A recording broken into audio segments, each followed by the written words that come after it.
आप महामहिम परम पावन श्री वृंदावन धाम में यमुना जी के पावन पुलिन पर विराजमान है। पास में ही यमुना जी है।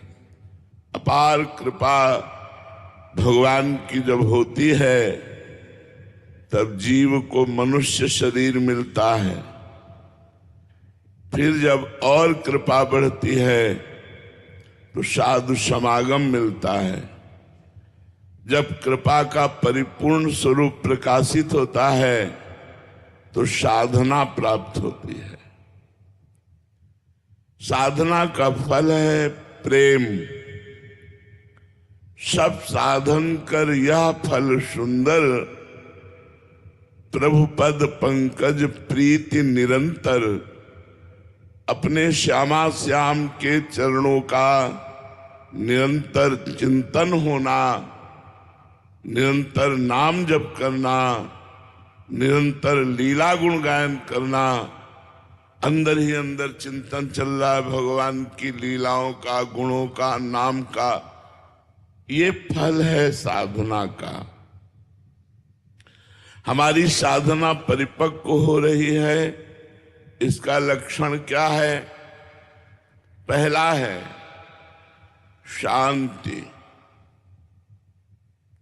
चाहे जितनी विपत्ति आवे, दुख आवे, अपमान हो, निंदा हो, अशांत मत होना। यह अध्यात्म की पहली सीढ़ी है, क्षमा। क्षमावान ही महान है, ना कि क्रोध करने वाला, ना कि दंड देने वाला, ना कि विरोध करने वाला। जो हमारा अपमान करते हैं, हमारी निंदा करते हैं, हमें दुख देना चाहते हैं, वे हमारे पापों को नष्ट करने वाले हैं। वो बड़े कृपालु हैं, हमको उनसे द्रोह नहीं करना चाहिए। तो अध्यात्म की साधना का पहला लक्षण क्षमावान, शांत। कितना भी दुख पड़े शांत रहो। और ये तभी हो सकता है जब आप गुरु कृपा पात्र खूब नाम और गुरु मंत्र जपते हैं।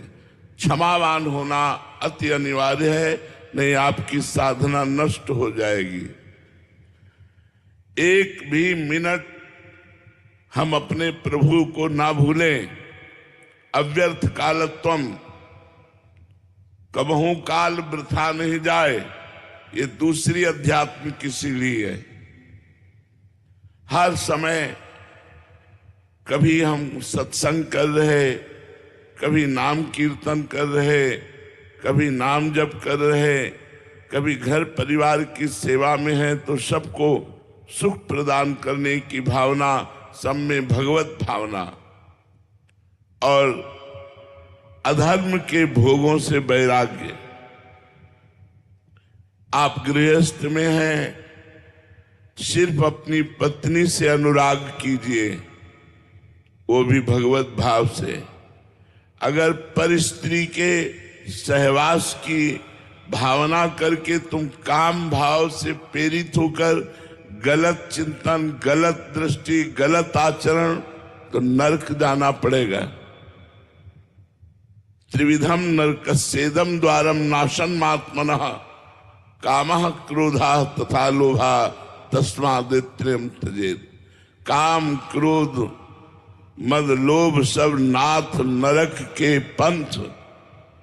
ये नरक का मार्ग है। नरक महान दुखदायी है।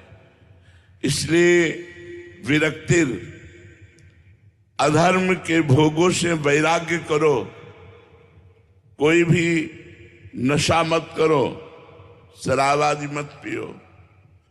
परस्त्री गमन की इच्छा का पूर्ण त्याग कर दो, नहीं तो दुर्गति हो जाएगी।